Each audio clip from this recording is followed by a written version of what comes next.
this homeless family. There is no rent control. There is no ADA coordinator who actually is doing their job in public housing.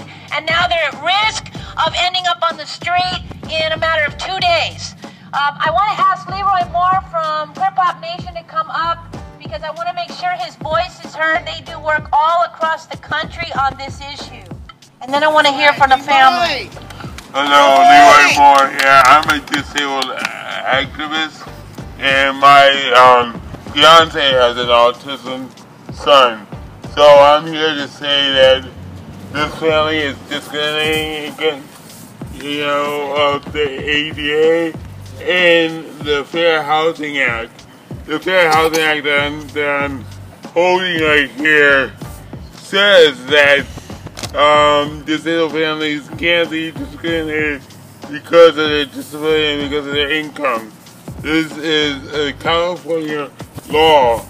So once again, they're stepping outside the law and discriminating against families with disabled children.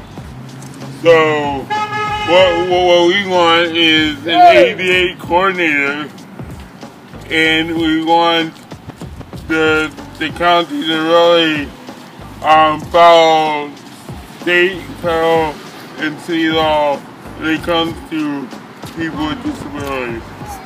How I got here was, I have lived, like I said, Marina for 22 years. Housing authorities did not want to pay the owner what he wanted. So, that's why I'm in the predicament I am in right now. Me and my son, he's autistic, and he's ADHD. In 2 days, me and my son would be on the street. All I'm asking is someone to help us find us a place to live. Just give us a chance. That's all I'm asking you, please. Thank you. It's a dark turn. Who are you first? My name is Jamela, and I'm Bessie's daughter, and I am Devontae's sister. And I'm a proud local, but at the same time, I'm hurt. I've been living in Marina for 22 years also, and not only did this man take away my brother and my mother's home, but he mainly took away my brother's independence and his stability. And it's not right that he not only displaced my mother and my brother, but he displaced 8 other families in the apartments that we lived in. If he took away my mom and my brother's independence, he took away a woman in a wheelchair. He took away a woman. He even kicked out a woman who lived in a wheelchair. He kicked her out. If he could kick her out, then who else could he kick out? This needs to stop, and it needs to stop now.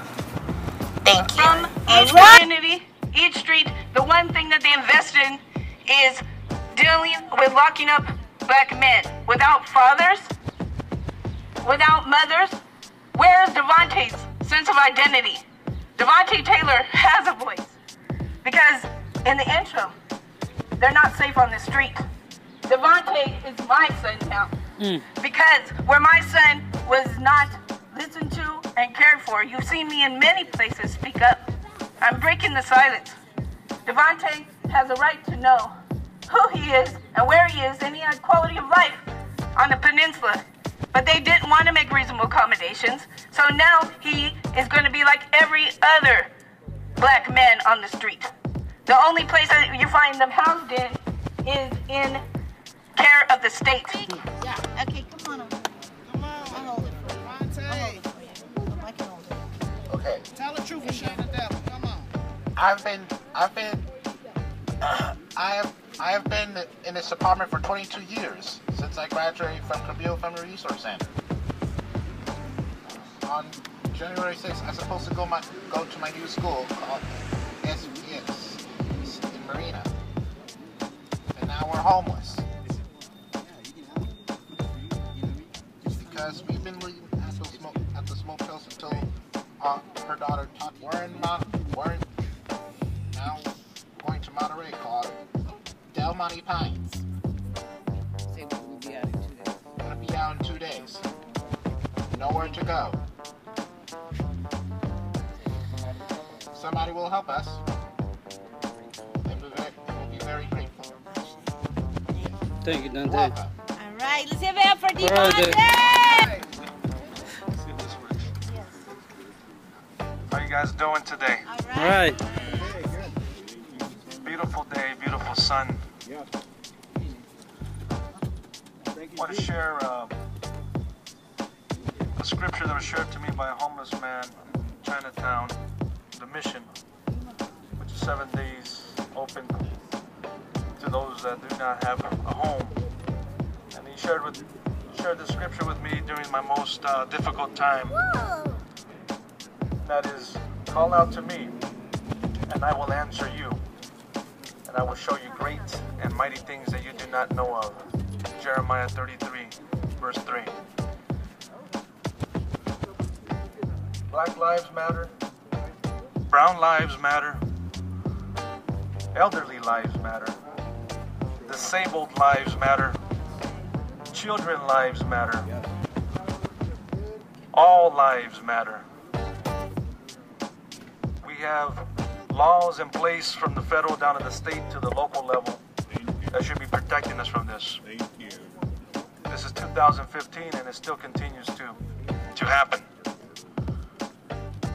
We fought this fight 51 years ago. Civil Rights Act of 1964. That wasn't enough. We fought it as well in 1965, Voting Rights Act. That gave us more of a voice, which was one person, one vote. And we still have these type of discriminatory practices. It's not okay. It's not acceptable. And we need to put pressure on our so-called leaders. And we need to put more pressure on these type of practices that are continuing on the systemic problems that we have, from housing, education, our health care. You name it, we still have the animal in front of us. But we will conquer. I know that division is something that's very common because folks have been practicing this for thousands of years, divide and conquer.